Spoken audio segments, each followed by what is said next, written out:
Good morning everyone. जैसा कि आपको पता है, इन सेशंस में हम अपने बेसिक को कंप्लीट कर। सबसे पहले हमने सब्जेक्ट के बारे में जाना था, उसके बाद हमने डूअर के बारे में जाना था, उसके बाद हमने ऑक्सिलरीज वर्ब के बारे में जाना था, उसके बाद हमने वर्ब के बारे में जाना था। देखिए गाइस, मैं आपको ये बताना चाहती हूँ जो कि हमारी वर्ब्स होती हैं। एक तो हमारी लिंकिंग वर्ब्स होती हैं और एक हमारी पजेसिव वर्ब्स होती हैं, और जो थर्ड वर्ब मैंने आपको पढ़ाई थी वो थी हमारी एक्शन वर्ब। गाइस, हमें वर्ब और एक्शन वर्ब में कंफ्यूज होने की बिल्कुल भी ज़रूरत नहीं है, क्योंकि जो वर्ब्स होती हैं वही हमारी एक्शन वर्ब होती हैं, और जो एक्शन वर्ब होती हैं इन्हीं के मैंने आपको 2 टाइप पढ़ाए थे, ट्रांजिटिव एंड इंट्रांजिटिव। जो ट्रांजिटिव एंड इंट्रांजिटिव जो पार्ट हैं वो हमारे एक्शन वर्ब के ही हैं, इसमें हमें ज़्यादा कंफ्यूज होने की ज़रूरत नहीं है।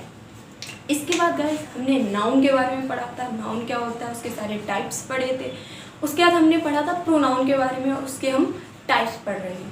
तो आज के इस सेशन में हम उसी को आगे बढ़ाएंगे। गाइस, हमने यहाँ तक देख लिया था कि हमारे पजेसिव प्रोनाउन क्या होते हैं और हमारे पजेसिव एडजेक्टिव क्या होते हैं। उनके बारे में मैं आपको थोड़ा सा रिवाइज करा दूँ।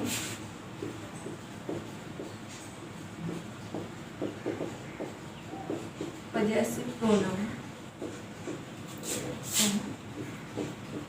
Possessive adjective.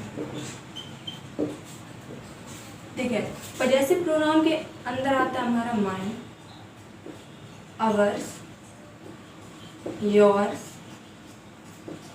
His, hers, theirs और इट्स। ये सारे गाइस हमारे पजेसिव प्रोनाउन के अंतर्गत आते हैं, और पजेसिव एडजेक्टिव में हमारा आता है my, our, your, his, her, their and its. एक बात गाइस आप हमेशा याद रखिएगा कि अगर कभी भी सेंटेंस में पजेसिव एडजेक्टिव आता है तो उसके बाद, इस सब के बाद हमेशा कोई ना कोई एक नाउन जरूर हो। बिना नाउन के हम पजेसिव एडजेक्टिव को लिख ही नहीं सकते हैं।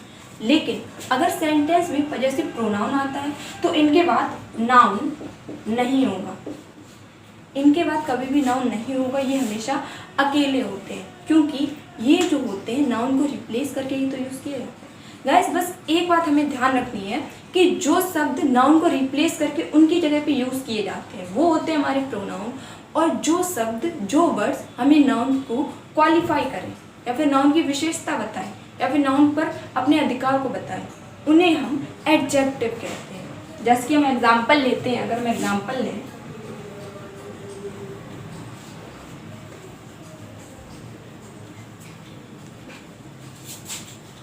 जैसे मैं लिखूं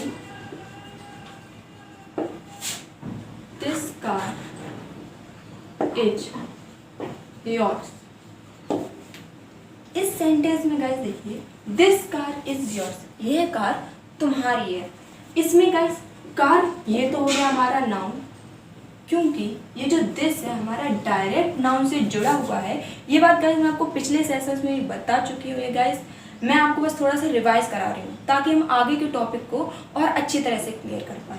देखिए, क्योंकि ये जो दिस है, ये जो कार है हमारा नाउन है, इससे डायरेक्ट जुड़ा हुआ है, इसलिए अभी हमारा प्रोनाउन नहीं होगा, अब ये हमारा एडजेक्टिव हो जाएगा। डेमोन्स्ट्रेटिव एडजेक्टिव मैंने आपको पढ़ाए थे। और गाइस, ये यहाँ पे जो योर्स है, आप देखिए यहाँ पे अकेला है, और यहाँ पे योर्स का मतलब है तुम्हारी कार है। कार को रिप्लेस करके ये यूज हुआ है, इसीलिए ये हमारा प्रोनाउन है। एक और सेंटेंस में लिखूं, अगर it is not your car,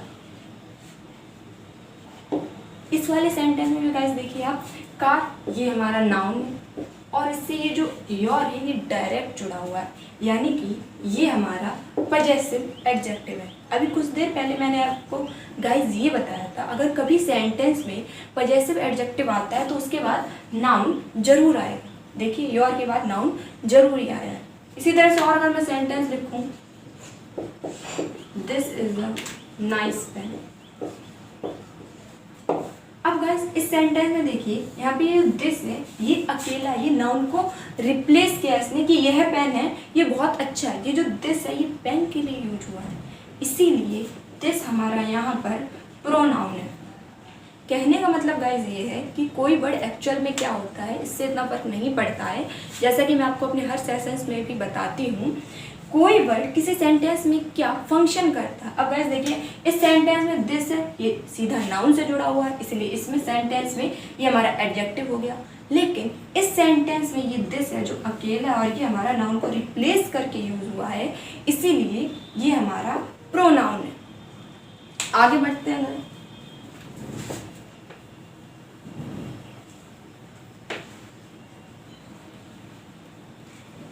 guys देखिए जितने भी हमारे पजेसिव एडजेक्टिव होते हैं उनको हम अपना, अपनी और अपनी इस तरह से भी यूज कर सकते हैं, जैसे कि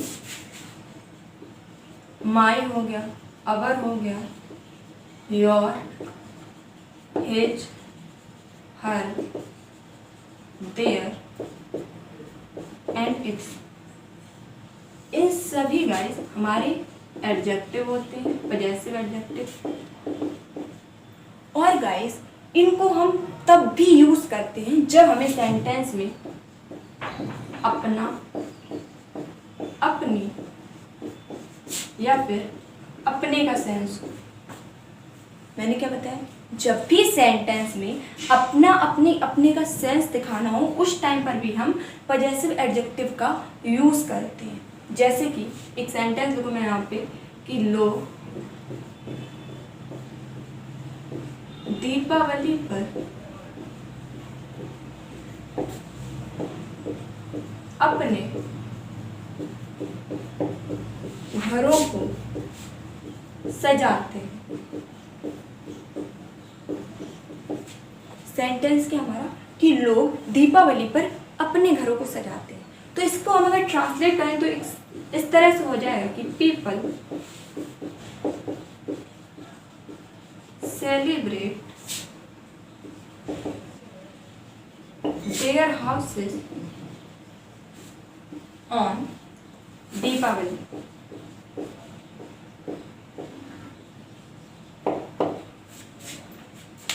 लोग जो होते हैं वो दीपावली पर अपने घरों को सजाते हैं। इन द सेंस लोग दीपावली अपने घर पर मनाते हैं। इसका सेंस कुछ हम इस तरह से ले सकते हैं। सो गाइस देखा आपने, हमने इसको ट्रांसलेट किया कि people celebrate their houses on Deepavali. Okay guys, अब देखिए यहाँ पे जो देयर है ये हमारा अपने के लिए यूज हुआ है। गाइस एक बात हमेशा याद रखिएगा, अगर थर्ड पर्सन कोई प्लूरल है, थर्ड पर्सन कोई प्लूरल है, चाहे फिर वो कोई भी हो, उसके लिए अपने के लिए हमेशा देयर का यूज़ करते हैं। थर्ड पर्सन अगर कोई सिंगुलर है उसके लिए हम हिज का यूज़ करते हैं। जैसे अगर मैं यहाँ पे ये लिखूँ कि राम अपने घर को दीपावली पर सजाता है, ओके, तब राम के अकॉर्डिंग, क्योंकि राम थर्ड पर्सन है और ये हमारा सिंगुलर है, इसीलिए हम यहाँ पर हिज लगाएं। थर्ड पर्सन सिंगुलर अगर कोई मेल हो तो, अगर थर्ड पर्सन सिंगुलर कोई फीमेल हो, जैसे अगर मैं इसकी जगह पे रखूँ राधा अपने घर को सजाती है, तो राधा के अकॉर्डिंग यहाँ पर अपने के लिए हम हर का यूज करेंगे। और कोई नॉन लिविंग थिंग है तो नॉन लिविंग थिंग के लिए हम इट्स का यूज करेंगे। और गाइस मैं अगर आपको ये भी बता दूं कि अगर पीपल की जगह आई हो तो आई के लिए हम हमेशा अपने के लिए माई का यूज करते हैं। इसी तरह से अगर फर्स्ट पर्सन प्लूरल, अगर यहाँ पे होता हम अपने घरों को दीपावली पर सजाते हैं, तो हम यहाँ अपने के लिए अवर का यूज करते हैं। तुम अपने घरों को दीपावली पर सजाते हो तो तुम के लिए हम तुम के सेंस में अपने के लिए योर का यूज करते हैं। आई होप गाइस आपको बात समझ में आ रही होगी। आप बस इतना याद रखिए कि हम यहाँ पे जो सब्जेक्ट होता है, सब्जेक्ट के अकॉर्डिंग ही अपने को लिखते हैं। जैसे अगर सब्जेक्ट हमारा आई है तो सिंपली हमें पता चल गया माई लिखना है। सब्जेक्ट अगर हमारा वी है तो हमें अपने के लिए अवर लिखना है। यू है तो योर लिखना है। ही है तो हिज लिखना है। अब ही का मतलब जितने भी मेल होते हैं, अगर किसी का नाम भी है, सिंगुलर कोई पर्सन है, तो उसके लिए भी हम हिज का ही यूज करेंगे। शी है, सी के लिए तो हम अपने लिए हर का यूज करते हैं। लेकिन अगर कोई फीमेल है, किसी फीमेल का नाम है, जैसे मैंने अभी राधा का नाम लिया, तो इसके लिए भी हम हर का यूज करेंगे। थर्ड पर्सन अगर कोई प्लूरल है, कोई भी थर्ड पर्सन है, जैसे मैंने कहा पीपल, पीपल प्लूरल होता है हमारा, तो उसके लिए हम देयर का यूज़ करेंगे। लेकिन अगर फर्स्ट पर्सन प्लूरल हो तो एक बात गाइस हमेशा आप याद रखिएगा, उसके लिए हम अवर का यूज़ करते हैं। ये ज़्यादा कन्फ्यूजन की बात नहीं है, वो तो सिंपल है। अगर वी आएगा तो हम अवर का यूज़ करेंगे। थर्ड पर्सन अगर कोई प्लूरल है तो उसके लिए हम देयर का यूज़ करते हैं। और अगर कोई नॉन लिविंग थिंग है उसके लिए हम इट्स का यूज़ कर सकते हैं। जानवरों के लिए भी हम इट का यूज़ करते हैं। आगे बढ़ते हैं।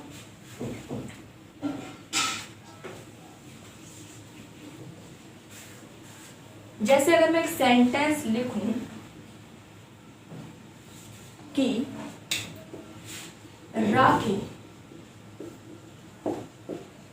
अपने घर गई, ठीक है, इस सेंटेंस में भी आपने देखा अपने आया हुआ है, क्योंकि यहाँ पे राखी क्या है, राखी थर्ड पर्सन सिंगुलर है और ये एक फीमेल है, इसीलिए हम सेंटेंस बनाते वक्त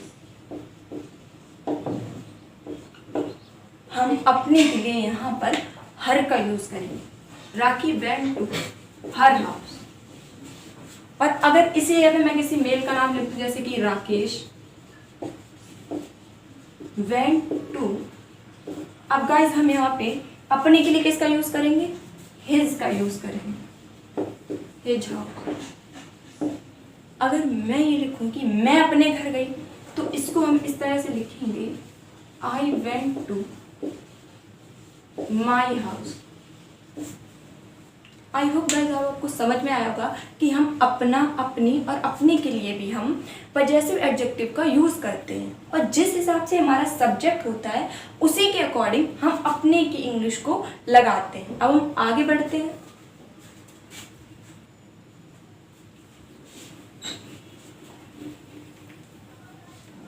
अब गाइस देखिए, एक छोटा सा सेंटेंस है आपके लिए, आप उसमें मुझे बताएंगे कि पजेसिव प्रोनाउन का यूज हुआ है या फिर पजेसिव एडजेक्टिव का। मैं लिख रही हूँ, अवर्स इज अ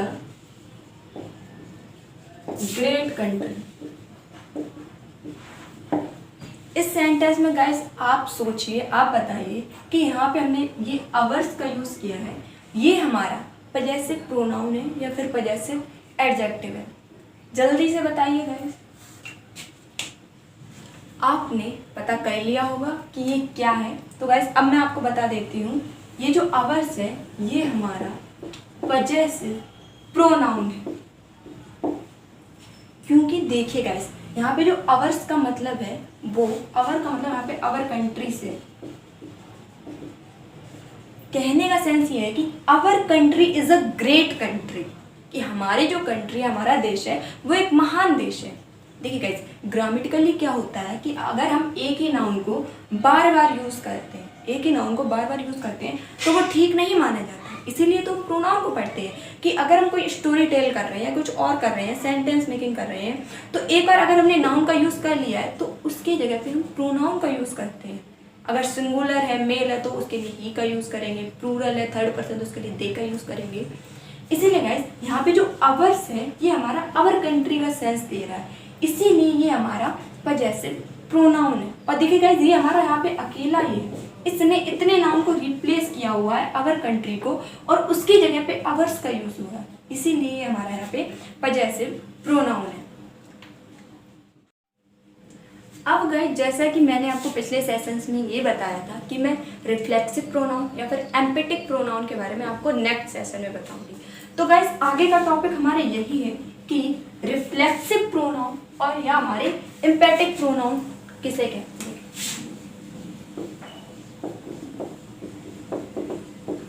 रिफ्लेक्सिव और एम्पेटिक।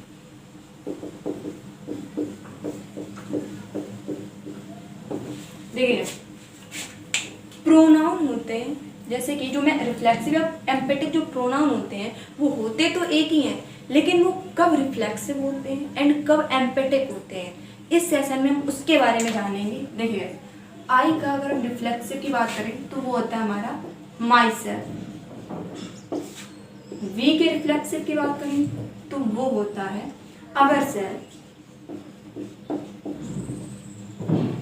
यू की बात करें तो यू का होता है योर सेल्फ। या फिर योरसेल्फ।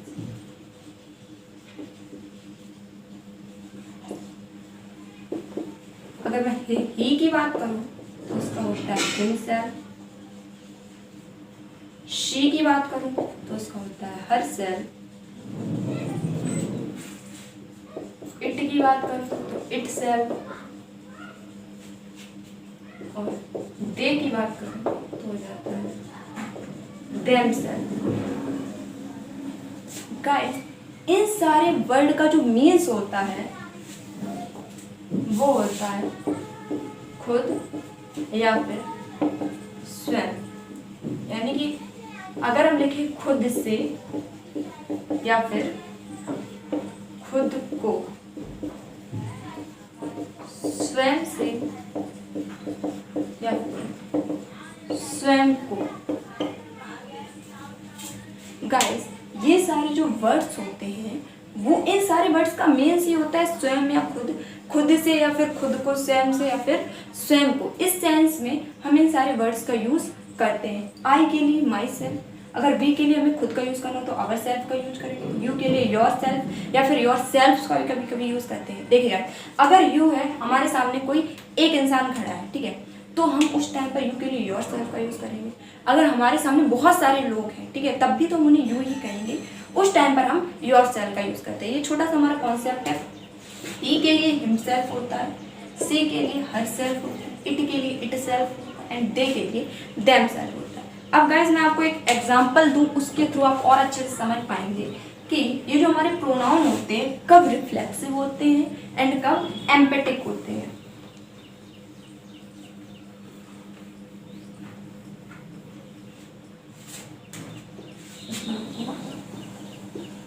राखी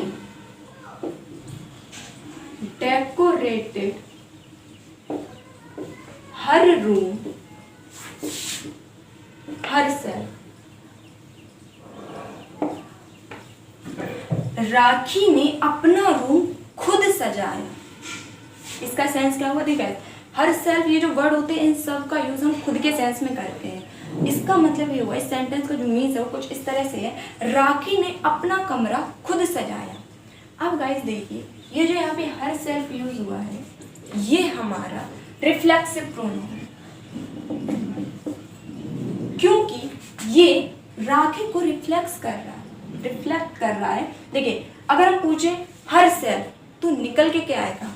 राखी। राखी ने खुद से, ये राखी को रिफ्लेक्ट कर रहा है, इसीलिए हमारा रिफ्लेक्सिव प्रोनाउन। देखिए गाइस, सिंपल सी बात ये होती है, अगर कोई प्रोनाउन बिल्कुल लास्ट में है, सेंटेंस के लास्ट में, या फिर वर्ब के बाद है, इसके बाद मैं एक एग्जांपल दूंगी, वो वर्ब के बाद है, वर्ब के बाद है, तो वो जनरली हमारा रिफ्लेक्सिव प्रोनाउन ही होता है। जैसे अगर मैं एक और एग्जांपल लिखूँ यहाँ पे, the old man came out of river himself। यानी कि जो बूढ़ा व्यक्ति था वो खुद से नदी से बाहर निकला, खुद से। तो ये जो हिमसेल्फ है ये बूढ़े आदमी को रिफ्लेक्ट कर रहा है, इसीलिए ये हमारा रिफ्लेक्सिव प्रोनाउन है। यानी कि अगर कोई प्रोनाउन सेंटेंस के एंड में यूज हुआ है तो उस टाइम पर वो हमेशा रिफ्लेक्सिव प्रोनाउन होता है। थर्ड, मैं यहाँ पे एग्जांपल लिखूं, वी एंजॉय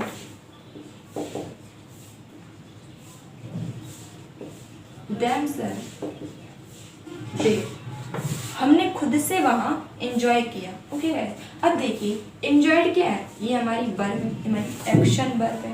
और ये themselves जो है वो खुद के सेंस में तो यूज हुआ है, लेकिन ये यहाँ पे यूज्ड एज ऑब्जेक्ट, ये हमारा यहाँ पे ऑब्जेक्ट के रूप में भी यूज हुआ है, इसीलिए ये हमारा रिफ्लेक्सिव प्रोनाउन है। कहने का सेंस ये है मेरा कि जब भी themselves, myself, itself या फिर himself, ये जो प्रोनाउन होते हैं अगर सेंटेंस के एंड में है और वर्ब के बाद है, या फिर सेंटेंस के एंड में हो या वर्ब के बाद हो, तो उस टाइम पर हम उन्हें रिफ्लेक्सिव प्रोनाउन कहते हैं, क्योंकि वो सब्जेक्ट को रिफ्लेक्ट करते हैं। वी को ये रिफ्लेक्ट ही तो कर रहे हैं। इसीलिए गाइस ये इस टाइम पर हमारे रिफ्लेक्सिव प्रोनाउन होते हैं। एक और अगर मैं सेंटेंस लिखूं,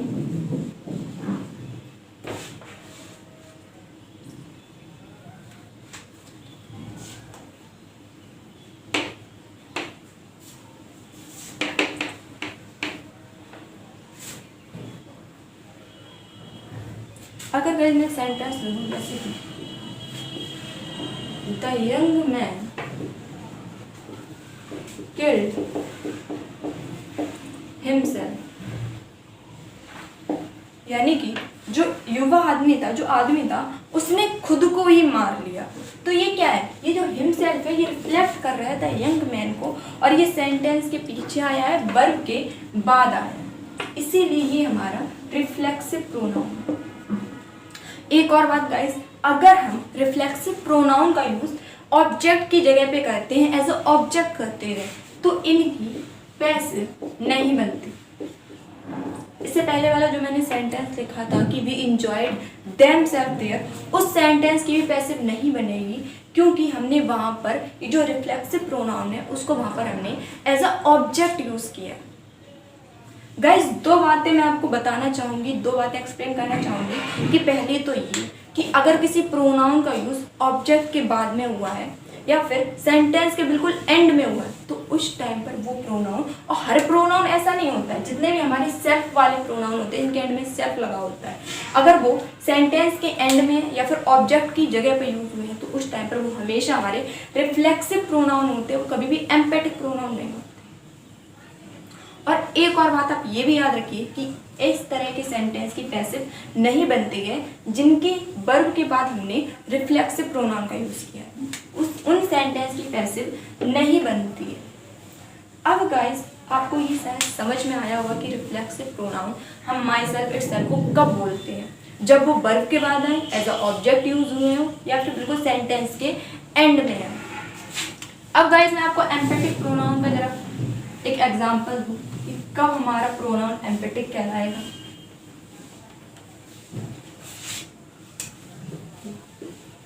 आई myself saw him. Generally guys देखिए, जनरली क्या होता है, अगर कोई प्रोनाउन है सेल्फ वाला, वो अगर सब्जेक्ट के बाद यूज हुआ है तो वो जनरली हमेशा हमारा एम्पैथिक प्रोनाउन ही होता है। इसीलिए यहाँ पे जो माई सेल्फ है ये हमारा एम्पैथिक प्रोनाउन है। इसका अगर हम सेंस निकालें तो कुछ इस तरह से निकलेगा कि मैंने उसे खुद देखा, यानी कि मैंने उसे अपनी आंखों से देखा। जो सब्जेक्ट को एम्फेसाइज करे उसे हम एम्पैथिक प्रोनाउन कहते हैं। जानने के लिए हम इतनी बात याद रख सकते हैं कि जनरली जो एम्पैथिक प्रोनाउन होते हैं वो मोस्टली सब्जेक्ट के बाद यूज होते हैं, मोस्टली, कभी भी वर्ब के बाद यूज नहीं होंगे। वर्ब के बाद यूज होंगे या सेंटेंस के एंड में यूज होंगे तो वो हमारे रिफ्लेक्सिव प्रोनाउन हो जाएंगे। लेकिन एम्पैथिक प्रोनाउन जो होता है वो सब्जेक्ट को एम्फेसाइज करता है। देखिए ना, मैंने खुद अपनी आंखों से उसे देखा। इस सेंटेंस का जो सेंस है वो कुछ इस तरह से, इसीलिए ये जो माई सेल्फ सब्जेक्ट के बाद यूज हुआ है, इसीलिए ये हमारा एम्पैथिक प्रोनाउन है, क्योंकि ये सब्जेक्ट को एम्फेसाइज कर रहा है। इसी तरह अगर मैं एक और सेंटेंस लिखूं, सी हर सेल्फ स्पॉइल्ड हरसेल्फ, यानी कि उसने खुद से अपनी शर्ट है वो खराब कर ली। इस सेंटेंस में देखिए जो हर सेल्फ है ये हमारा डायरेक्ट सब्जेक्ट के बाद यूज हुआ है और ये सब्जेक्ट को एम्फेसाइज भी कर रहा है, इसीलिए यहाँ पर ये हमारा एम्पैथिक प्रोनाउन है। ये हमारा यहाँ पे एम्पैथिक प्रोनाउन हो गया। अब गाइस आपने कई जगह पे ये सेंटेंस सुना होगा जो मैं लिख रही हूँ, please make yourself comfortable.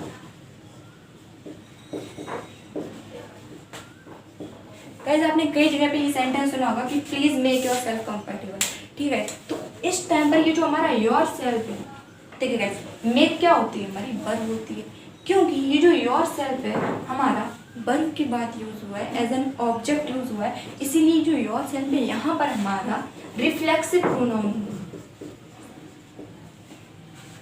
Simple बात आप गाइस बस इतनी समझिए कि अगर ये जो प्रोनाउन होते हैं सेल्फ वाले, अगर वर्ब के बाद यूज हुए या फिर सेंटेंस के एंड में यूज हुए, ये आप बात एक जगह लिख लीजिए कि अगर जो ये प्रोनाउन होते हैं सेल्फ वाले वर्ब के बाद यूज हुए या फिर सेंटेंस के एंड में यूज हुए, तब वो हमारे रिफ्लेक्सिव प्रोनाउन होते हैं। लेकिन अगर वो डायरेक्ट सब्जेक्ट के बाद यूज हुए, जैसे ये वाला सेंटेंस हो गया, इस सेंटेंस में ये जो है डायरेक्ट सब्जेक्ट के बाद यूज हुए, इसीलिए ये हमारे एम्पेटिक प्रोनाउन है, क्योंकि हमारे सब्जेक्ट को एम्फेसाइज करते हैं।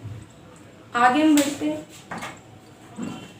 देखिए अब मैं आपको कुछ ऐसे सेंटेंस दूंगी जो हमारे एरर से रिलेटेड होते हैं, जिनमें हमें एरर पूछा जाता है। देखिए जैसे मैंने सेंटेंस लिखा, राम यू मस्ट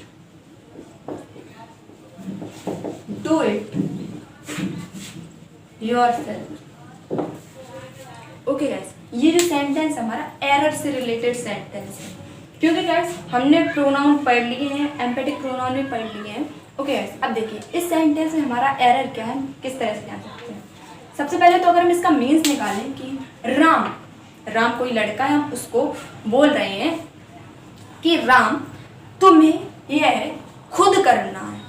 अब गाइस आप एक बात समझिए, ये जो यू है, ये जो यू राम के लिए ही यूज हुआ है, राम से हम बोल रहे हैं यू।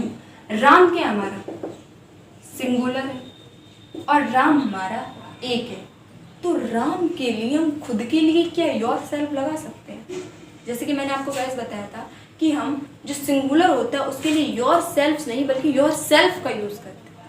यानी कि यहाँ पे जो मिस्टेक है वो यही मिस्टेक है, यहाँ पर योर सेल्फ का यूज नहीं होगा, क्योंकि राम हमारा सिंगुलर है, इसीलिए हम यहाँ पर योर सेल्फ का यूज करेंगे।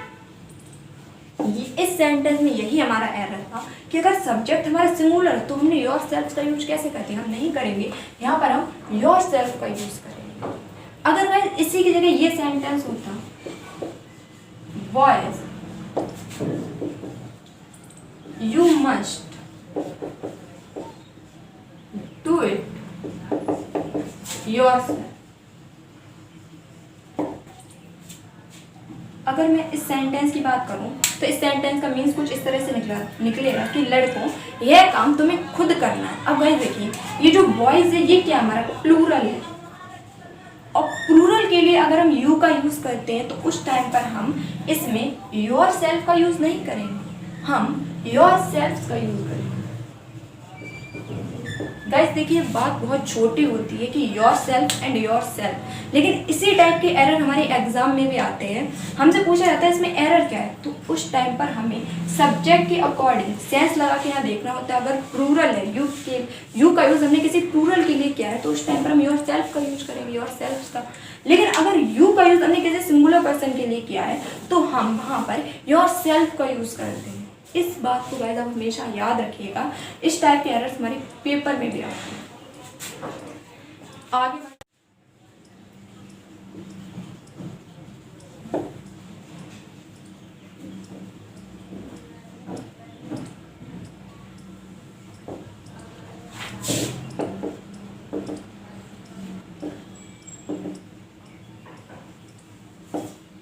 देखिए ये जो सेंटेंस है कि one must do one's thing himself. अब गाइस देखिए वन के अकॉर्डिंग यहाँ जो हमने अपने के लिए वंस का यूज किया है ये तो हमारा ठीक है, लेकिन अब गाइस इसके एंड में देखिए हमने हिमसेल्फ का यूज किया।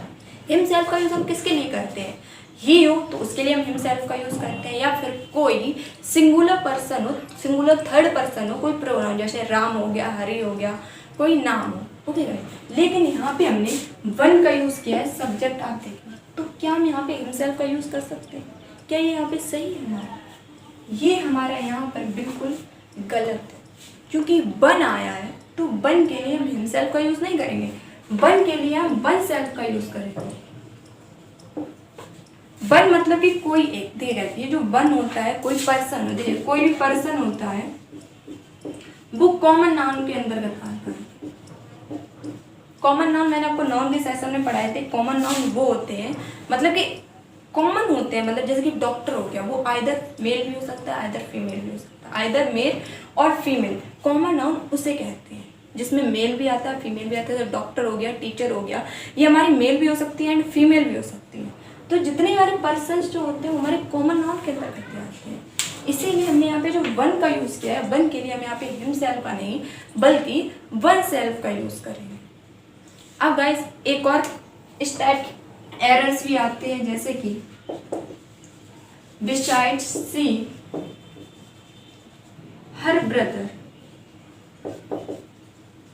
Also come.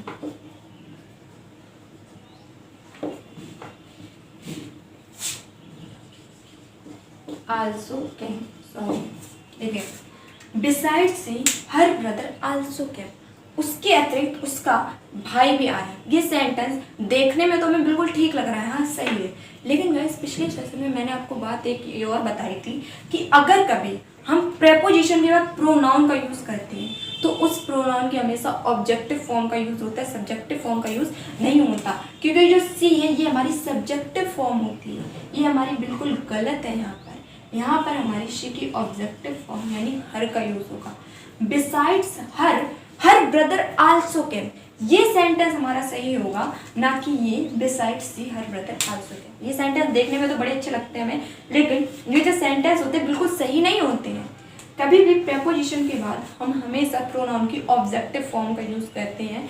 इस बात को मैं आपको पहले ही बता चुकी हूँ, और इस टाइप की चीज़ें हमारे एरर में भी आती हैं जब भी हमें एरर पकड़ना होता है। तो यहाँ पे सी का नहीं बल्कि हम हर का यूज़ करेंगे। एक और अगर मैं सेंटेंस लिखूँ, between he and her there is no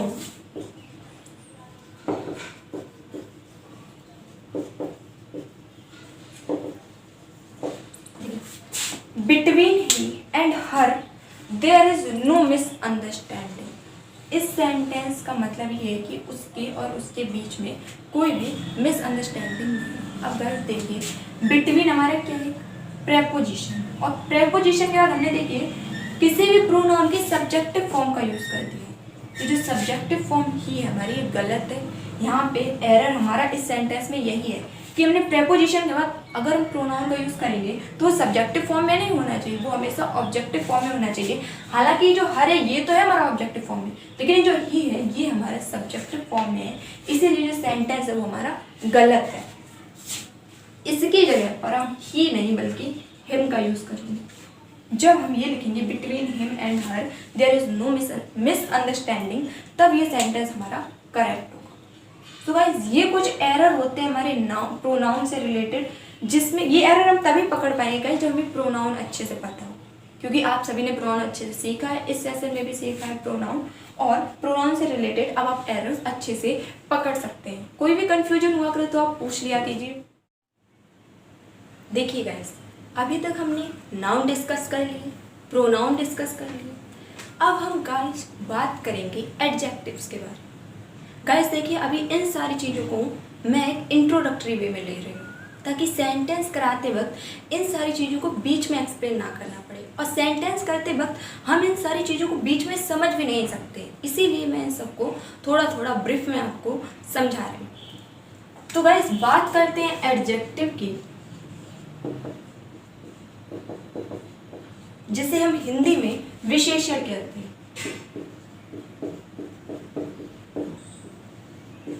अब क्या होता है एडजेक्टिव? देखिए गाइस, किसी भी आप कॉम्पिटिटिव एग्जाम की प्रिपरेशन करें उसमें भी ये बहुत मायने रखता है कि आपकी एडजेक्टिव्स कैसे हैं। क्योंकि देखिए गाइस, आप डिग्री पढ़ते हैं, डिग्री क्या होती है? डिग्री हमारी एडजेक्टिव की तो बनती है। आपसे एंटोनियम पूछे जाते हैं, सिनोनियम्स पूछे जाते हैं, ये एंटोनियम एंड सिनोनियम जितने भी होते हैं वो एडजेक्टिव से ही बनते हैं। तो एडजेक्टिव की डेफिनेशन कुछ इस तरह से होती है, the word that qualify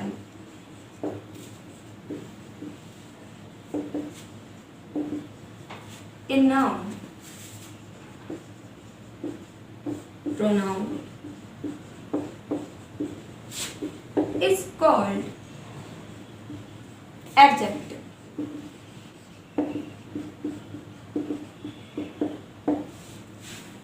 कि वे शब्द जो नाउन या फिर प्रोनाउन को क्वालिफाई करते हैं, उनकी क्वालिटी बताते हैं, उन्हें हम एडजेक्टिव कहते हैं। देखिए इसमें अगर सिंपल सा आपको एग्जांपल दूं, जैसे कि मान लीजिए आपके पास कोई शर्ट है, ठीक है, आपने वो शर्ट पहले खरीदी थी 4-5 साल पहले, और आज जब आप उसको देखते हैं खोल के तो आप ये कहते हैं कि ये शर्ट तो पहनने लायक ही नहीं है। तो जो ये जो वर्ड निकला आपके मुँह से, पहनने लायक ही नहीं है, तो ये क्या कर रहा है, ये वर्ड क्वालिफाई कर रहा है हमारी शर्ट को। क्योंकि अगर मैं पूछूं पहनने लायक क्या नहीं है, तो आंसर क्या निकलेगा, शर्ट पहनने लायक नहीं है। तो ये वर्ड जो पहनने लायक नहीं है, ये वर्ड क्वालिफाई कर रहा है शर्ट को। इसी तरह से आप सब ये भी कहते होंगे कि मेरी मम्मी खाना बहुत अच्छा बनाती है, मेरी मम्मी बहुत एक गुड कुक है। ओके, तो गाइस अच्छा खाना बनाती हैं, अच्छी कुक है, तो जो अच्छी कुक है ना, ये हमारा एडजेक्टिव है। और वो किसको क्वालिफाई कर रहा है, क्वालिफाई कर रहा है हमारी मॉम को। ठीक है, एक और बात मैं आपको बता दूं कि जो एडजेक्टिव होते हैं, किसी भी सेंटेंस में अगर एडजेक्टिव आता है तो इसका रिलेशन केवल 2 वर्ड से होता है, एक तो नाउन से और एक प्रोनाउन से, और किसी भी वर्ड से उसका कुछ भी लेना देना नहीं होता है। अगर किसी भी सेंटेंस में गाइस एडजेक्टिव आता है तो वो या तो नाउन को क्वालिफाई करेगा या फिर प्रोनाउन को क्वालिफाई करेगा। तो नाउन, इसकी डेफिनेशन कुछ इस तरह से होती है, the word that qualifies a noun pronoun is called adjective. Simple शब्दों में हम इसको इस तरह से कह सकते हैं, जो नाउन या प्रोनाउन की विशेषता होता है, वो विशेषता कैसी भी हो सकती है, अच्छी भी हो सकती है, बुरी भी हो सकती है, वस्तुओं की भी विशेषता हो सकती है। अब इसको एग्जाम्पल देखते हैं।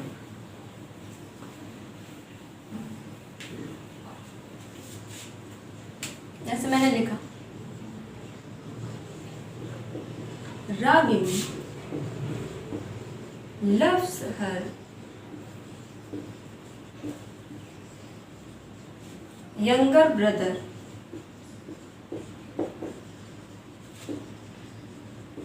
who is brave, wise and handsome। Guys इसको हम हैंडसम पढ़ते हैं, यहाँ पे जो डी होता है वो हमारा साइलेंट होता है। अब इस सेंटेंस में गाइस देखिए हमारे एडजेक्टिव्स क्या क्या है। Ragini loves her younger brother who is brave, wise and handsome. देखिए ये जो हर आया, हर इसमें ये हमारा एडजेक्टिव है। ये बात गाइस आपको पता होगी क्योंकि मैं आपको पजेसिव एडजेक्टिव के बारे में थोड़ा इंट्रोडक्शन दे चुकी हूँ, तो आपको इतना तो पता चल गया होगा कि ये हर है, ये हमारा एडजेक्टिव है। क्योंकि देखिए हर के बाद ये ब्रदर, ब्रदर क्या है, नाउन ही तो है, और नाउन के आगे कोई लगा है तो वो एडजेक्टिव होता है। उसके बाद गाइस देखिए ब्रेव, ब्रेव यानी कि बहादुर, बहादुर क्या है, क्वालिटी तो है। वाइज क्या है, बुद्धिमान, ये क्वालिटी तो है। एंड हैंडसम क्या है, ये भी क्वालिटी है। अब देखिए गाइस इस सेंटेंस में जो हमारा नाउन है वो एक ही है, ब्रदर, ये हमारा नाउन है। और नाउन को कितने सारे वर्ड क्वालिफाई कर रहे हैं, एक तो हर कर रहा है क्वालिफाई। देखिए ये जो हर है ये रागिनी के रेफरेंस में लिया गया है, लेकिन ये यूज ब्रदर के लिए किया गया है। किसका छोटा भाई है, उसका छोटा भाई है। तो ये जो हर है ये हमारे पजेसिव एडजेक्टिव में आ जाता है। उसके बाद यंगर हो गया, यंगर भी गाइस हमारा एडजेक्टिव है। पूछो कैसा है, छोटा भाई है, ये भी हमारी इसकी क्वालिटी बता रहा है। नेक्स्ट हमारा ब्रेव हो गया, वाइज हो गया एंड हैंडसम हो गया। गाइस ये सारे जो वर्ड हैं ये हमारे एडजेक्टिव हैं, और ये सारे वर्ड क्वालिफाई कैसे कर रहे हैं, क्वालिफाई तो केवल एक को कर रहे हैं, ब्रदर को। बता तो सब ब्रदर के बारे में रहे हैं, ब्रदर की कोई क्वालिटी बता रहा है, कोई ब्रदर के बारे में बता रहा है, किसका भाई है, किसका छोटा भाई है। तो गाइस ये हमारे एडजेक्टिव है इसमें, क्योंकि ये इसकी क्वालिटी बता रही है। यंगर क्या है, उसकी क्वालिटी है। ब्रेव क्या है, उसकी क्वालिटी है। वाइज क्या है, क्वालिटी है। हैंडसम क्या है, क्वालिटी है। और हर क्या है, उसका पजेसिव एडजेक्टिव है, पजेशन बता रही है वो। गाइस देखिए जैसे कि हमने प्रोनाउन के टाइप्स पढ़े थे बहुत सारे, उसी तरह से एडजेक्टिव के भी टाइप होते हैं बहुत सारे। लेकिन गाइस सिंपल शब्दों में ऐसे कहा जाता है कि जो एडजेक्टिव होते हैं वो क्वालिफाई करते हैं नाउन या फिर प्रोनाउन।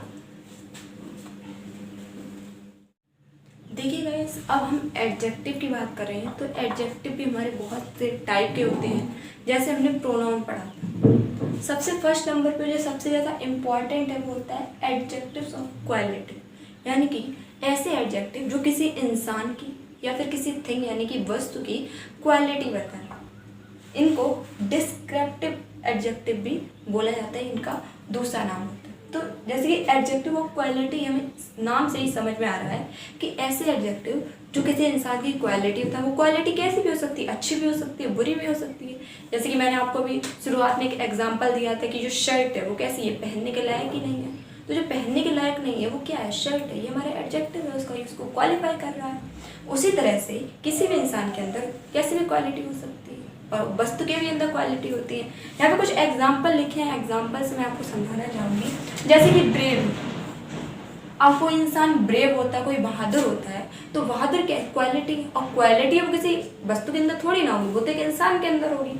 तो ब्रेव क्या होगी, हमारी क्वालिटी होगी और ये हमारा एडजेक्टिव ऑफ क्वालिटी है। टिमिड हो गया, अब कोई व्यक्ति डरपोक होता है, टिमिड। देखिए जैसा कि मैंने आपको बताया था कि एंटोनिम्स एंड जो सिनोनिम्स होते हैं वो एडजेक्टिव से ही निकल के आते हैं।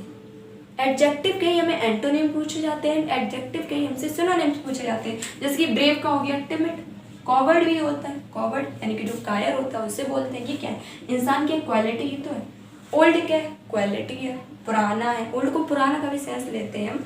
यंग क्या है, या फिर ओल्ड से हम बूढ़े का भी सेंस ले सकते हैं कि उसकी क्वालिटी है। यंग क्या है, ये हमारी क्वालिटी है। ऑनेस्ट क्या है, अब किसी के अंदर ईमानदारी की क्वालिटी होती है। अब इसका अपोजिट कर दें तो हो जाएगा डिसऑनेस्ट, कोई डिसऑनेस्ट होता है, कोई बेईमान होता है। क्लेवर, चतुर, चालाक, इंसानों के अंदर ये भी एक क्वालिटी होती है। उसके बाद वाइज आ गया, बुद्धिमान, ये भी एक क्वालिटी होती है। फुलिश, ये भी हमारा एडजेक्टिव होता है। देखिए अगर हम फूल कहें तो फूल होगा वो हमारा नाउन होगा, लेकिन अगर हम फुलिश कहते हैं ISH, देखिए एडजेक्टिव में भी कुछ सफिक्स ऐसे होते हैं जो अगर वर्ड के एंड में आ जाए तो वो एडजेक्टिव बन जाते हैं। अगर किसी नाउन के एंड में कुछ ऐसे सफिक्स होते हैं जो आ जाएं तो वो उस टाइम पर एडजेक्टिव बन जाते हैं। जैसे मैंने आपको नाउन जब पढ़ाया था तो बताया था अब्स्ट्रैक्ट नाउन के बारे में। कुछ सफिक्स ऐसे होते हैं जो अगर किसी वर्ड के एंड में आ जाए तो वो उसे अब्स्ट्रैक्ट नाउन बना देते हैं। उसी तरह कुछ एडजेक्टिव के भी हमारे सफिक्स ऐसे होते हैं जो कि किसी वर्ड के एंड में आ जाए तो वो उसको एडजेक्टिव बना देते हैं। सफिक्स का हमेशा याद रखिए, बाद में ही आते हैं। तो फुलिश हो गया, ये भी क्या होती है, क्वालिटी होती है इंसान के अंदर। टॉकेटिव, अब कोई बहुत बातूनी है, टॉकेटिव को हम बातूनी बोलते हैं। अब कोई बहुत बातूनी है तो क्या है, ये उसके अंदर क्वालिटी, हम बोलते भी हैं ये तो बहुत बातूनी है, तो जो बातूनी है वो एक क्वालिटी है, इंसान की क्वालिटी बता रहा है।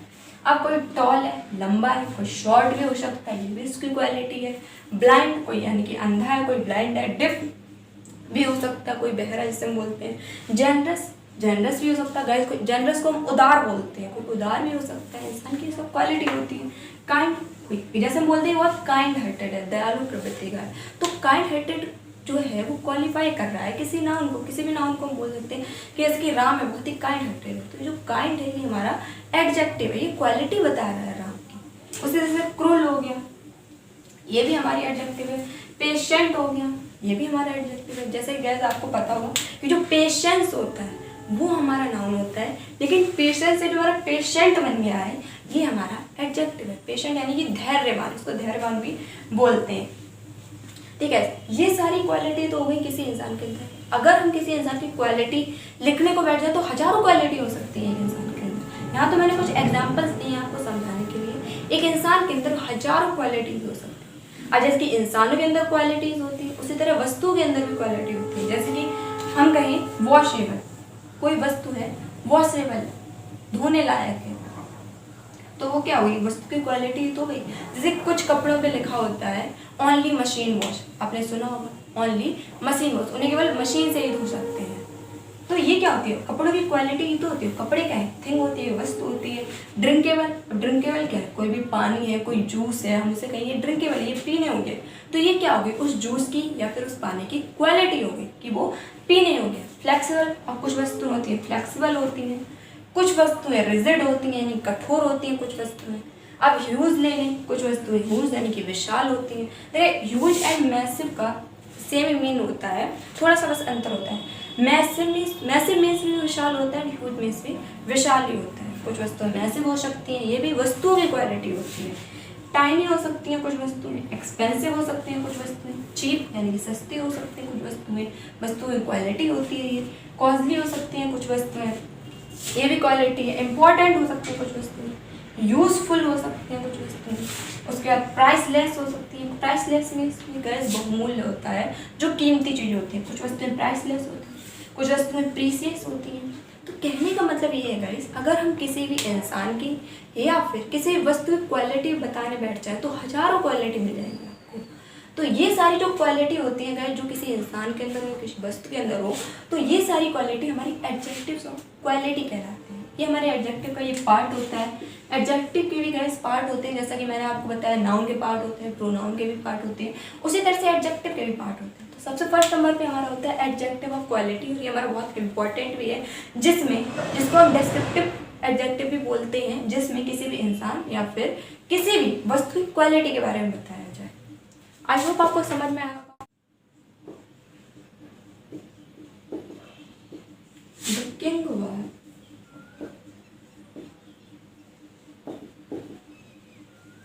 sometimes happy,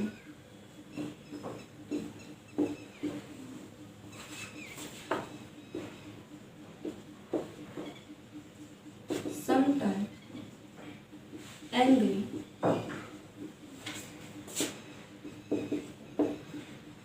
with his young innocent wife. The king was sometimes happy and sometimes angry with his young innocent wife. इस सेंटेंस का गाइस मीन्स कुछ इस तरह से निकलता है कि जो राजा होता है कभी कभार अपनी जो उसकी यंग इनोसेंट वाइफ है उसके साथ कभी कभार तो खुश होता है, कभी कभार बहुत ही ज़्यादा नाराज होता है। अब इस सेंटेंस में गाइस देखिए, ये जो समटाइम्स आया है ये हमारा एडवर्ब है, जो हमारे आगे का टॉपिक है आगे मैं आपको बताऊंगी। ऐसा देखिए, ये जो हैप्पी आया है, हैप्पी क्या है, क्वालिटी तो होता है, खुश रहता है। और दूसरी बात इसमें जो एंग्री आया है ये क्या है, एक क्वालिटी तो है। ये किसके बारे में बता तो ये राजा के बारे में नहीं, और राजा क्या एक नाउन है। ये दोनों वर्ड जो किंग है उसको क्वालिफाई कर रहे हैं, इसीलिए ये दोनों वर्ड हमारे क्या है, ये दोनों वर्ड हमारे एडजेक्टिव हैं। और हमें ये भी ध्यान रखना चाहिए, ये जो हैप्पी एंड एंग्री है ये किसको क्वालिफाई कर रही है। सेंटेंस में कहा तो एक किंग के लिए गया है ना, कि जो राजा होता है वो कभी कभी खुश होता है और कभी कभी नाराज होता है। दूसरी बात, अब ये जो हेज है हमें पता है हेज हमारा पजेसिव एडजेक्टिव है, क्योंकि इसके बाद में ये जो वाइफ है नाउन आया है। अब गाइस ये जो हेज है ये हुआ तो किंग के रेफरेंस में है, लेकिन ये जो हेज है ये यूज किसके लिए हुआ, ये वाइफ के लिए यूज हुआ है। वो किंग के रेफरेंस में है लेकिन यूज ये वाइफ के लिए हुआ है, और ये हमारा पजेसिव एडजेक्टिव है क्योंकि अधिकार बता रहा है वाइफ पर। दूसरी बात, यंग हो गया, ये भी मैंने आपको बताई थी क्वालिटी होती है, कोई यंग है तो वो एक क्वालिटी होगी। तो ये यंग किसके बारे में बताया गया, वाइफ के बारे में। इनोसेंट है कोई, इनोसेंट किसके बारे में बताया गया, वाइफ के बारे में बताया गया है। देखिए हिज, यंग एंड इनोसेंट, ये तीनों वर्ड किसको क्वालिफाई कर रहे हैं, वाइफ को क्वालिफाई कर रहे हैं, वाइफ की विशेषता बता रहे हैं। एंड जो हैप्पी एंड एंग्री है ये किसको क्वालिफाई कर रहे हैं, किंग की विशेषता बता रहे हैं, किंग को क्वालिफाई कर रहे हैं। तो ये सारे जो वर्ड्स हैं वो हमारे एडजेक्टिव होते हैं, जो किसी नाउन प्रोनाउन को क्वालिफाई करते हैं और जो उनकी विशेषता बताते हैं। यहाँ पे जो हैप्पी है एंड एंग्री ये किंग को क्वालिफाई कर रहे हैं, और जो हिज है, यंग है एंड जो इनोसेंट है, ये तीनों वर्ड हमारी वाइफ को क्वालिफाई कर रहे हैं। तो मैं बात गाइस में यही बताना चाह रही हूँ कि एडजेक्टिव जो होते हैं वो किसी नाउन प्रोनाउन को क्वालिफाई करते हैं या फिर उनकी कोई विशेषता बताते हैं। इनोसेंट क्या है, सॉरी यहाँ पे टी बनेगा। अब इनोसेंट क्या है, इनोसेंट उसकी विशेषता है, इसीलिए तो बताया गया है। यंग क्या है, यंग उसकी विशेषता है। एंड हैप्पी एंड एंग्री कौन है, क्वालिफाई कैसे करें, किंग को कर रहे हैं, इसीलिए हैप्पी एंड एंग्री किंग है। अब गाइस आगे चलते हैं। जैसा कि मैंने आपको बताया कि कुछ सफिक्स होते हैं, अगर वो किसी वर्ड के एंड में आ जाते हैं तो वो वर्ड हमारे एडजेक्टिव बन जाते हैं। अब देखते हैं वो सफिक्स क्या क्या। देखिए गाइस, जैसा कि मैंने आपको बताया था कि कुछ सफिक्स ऐसे होते हैं जो किसी जो किसी वर्ड के एंड में आ जाए तो वो एडजेक्टिव ऑफ क्वालिटी बन जाते हैं। तो ये मैंने कुछ सफिक्स यहाँ पे लिखे हुए हैं, इनको आप हमेशा ध्यान रखिएगा। देखिए पहला जो होता है हमारा फुल, अगर किसी वर्ड के एंड में फुल आ जाता है तो मेरा एडजेक्टिव ऑफ क्वालिटी हो जाता है। जैसे कि मैं लिखूँ ब्यूटीफुल, ब्यूटीफुल के अलावा भी हमारे और भी बहुत सारे एग्जाम्पल होते हैं, जैसे ऑफुल, वंडरफुल हो गया, वंडरफुल हो गया। तो वैसे इन जो वर्ड है इनके एंड में आपने देखा है कि एफ यू एल फुल आ गया, तो ये जो वर्ड हो गए हमारे एडजेक्टिव हो गए। एक और बात गाइस आप ध्यान रखिएगा, वर्ड होगा उसके एंड में एफ यू एल आएगा, एफ यू डबल एल नहीं आएगा, क्योंकि फुल जो एफ यू डबल एल होता है वो भरा होगा, वो खुद में एक वर्ड होता है, वो सफिक्स नहीं होता। अगर किसी भी वर्ड के एंड में फुल आता है तो वो उस टाइम पर हमारा एडजेक्टिव होता है। जनरली मैं बात कर रही हूँ कि जनरली हमारे एडजेक्टिव होते हैं, कुछ वर्ड ऐसे होते हैं वो एडजेक्टिव नहीं होते, वो खुद स्वयं में एक वर्ड होते हैं। जैसे लेस की बात करूँ तो हो गया बेसलेस, और भी बहुत सारे हमारे वर्ड होते हैं, जैसे कि होपलेस हो गया, मर्सीलेस हो गया, ये सारे वर्ड्स हमारे भी एडजेक्टिव के आते हैं। जैसे कि अगर आई वी ई की बात करूँ तो जैसे कि एक्टिव हो गया, पैसिव हो गया, इनके एंड में आई वी ई आता है, इसीलिए ये हमारे एडजेक्टिव होते हैं। आई एस एच की बात करूँ जैसे कि फुलिश हो गया, रविश हो गया, कचड़ा। देखिए फुलिश हो गया ये तो हमारा है एडजेक्टिव। जैसे कि गाइस मैंने आपको बताया एब्सेंस हर जगह होते हैं। जनरली अगर आई एस एच किसी वर्ड के अंतर्गत आता है, किसी वर्ड के एंड में आता है तो वो एडजेक्टिव होगा। जैसे मैं रविश बोल रही हूँ, कचड़ा, तो इसके एंड में आई एस एच आ तो रहा है लेकिन वो कोई सफिक्स नहीं है, वो खुद में एक वर्ड है। एब्सेंस गाइस हर जगह होते हैं। जनरली क्या होता है अगर आई एस एच आता है, मैं लिखूँ फुलिश, तो ये हमारा एडजेक्टिव है। एबल आ गया, जैसे कि एबल हम कोई भी वस्तु ले सकते हैं, जैसे वॉशेबल हो गया, ड्रिंकेबल हो गया, तो एबल भी आता है तो उस टाइम पर भी हमारी एडजेक्टिव होते हैं। तो मैं लिख दूँ यहाँ पे ड्रिंकेबल हो गया। एल आ जाए, एल से भी हमारे बहुत सारे वर्ड होते हैं, जैसे कि नेशनल हो गया, रेशनल हो गया। रेशनल और नेशनल आपने मैथ में पढ़ी होंगी, rational numbers and irrational numbers, तो ये गाइस क्या होते हैं हमारे एडजेक्टिव भी होते हैं, जैसे कि नेशनल हो गया। अब गाइस आईसी जैसे कि इलेक्ट्रिक हो गया, पोइट्रिक हो गया, तो ये सारे वर्ड्स भी हमारे एडजेक्टिव के अंतर्गत आते हैं, जैसे कि इलेक्ट्रिक। अब ICL आ जाए, जैसे कि इलेक्ट्रिकल हो गया, पॉलिटिकल हो गया, ग्रामेटिकल हो गया, तो ये सारे वर्ड क्या होते हैं हमारे एडजेक्टिव के अंतर्गत आते हैं, जिनके एंड में ICAL आ जाए। ग्रामेटिकल हो गया, तो जैसे कि मैंने लिखा इलेक्ट्रिकल, इसके एंड में देखिए ICL भी आया, इसीलिए ये हमारा जो है वो एडजेक्टिव के अंतर्गत आता है। जैसे कि एंट हो गया, बहुत सारे ऐसे वर्ड होते हैं जिनके एंड में एंट भी आता है, जैसे सफिशिएंट हो गया, इनोसेंट हो गया, तो इनके एंड में अगर एंट आता है तो वो भी हमारे वर्ड सफिक्स होते हैं। सम होता है, जैसे ट्रुबल सम हो गया, आपने सुना भी होगा ट्रुबल सम के बारे में, अगर एंड में एस ओ एम आ जाए तो वो भी हमारा एडजेक्टिव होता है। OUS आ जाता है, कभी कभी IOUS आ जाता है, जैसे इंडस्ट्रियस आपने पढ़ा होगा, रिलीजियस आपने पढ़ा होगा, रिलीजियस जो होता है इंडस्ट्रियस होता है, तो ये सारे वर्ड गाइस क्या होते हैं हमारे एडजेक्टिव होते हैं। और कभी कभार गाइस क्या होता है, कभी कभी छोड़ो को बात आगे की है, अभी बस आप इतना ही याद रखिए कि अगर किसी भी जनरली किसी वर्ड के एंड में अगर आपको फुल दिखता है, लेस दिखता है, IVE दिखता है, ISH दिखता है, एबल दिखता है, AL दिखता है, IC दिखता है, ICAL दिखता है, एंड दिखता है, सम दिखता है, OUS दिखता है, IOUS दिखता है, तो ये जो जनरली होते हैं, जनरली वर्ड हमारे एडजेक्टिव के अंतर्गत आते हैं। एडजेक्टिव की आगे की बात गाइस हम नेक्स्ट सेशन में करेंगे। तब तक wish you all the best guys and thank you.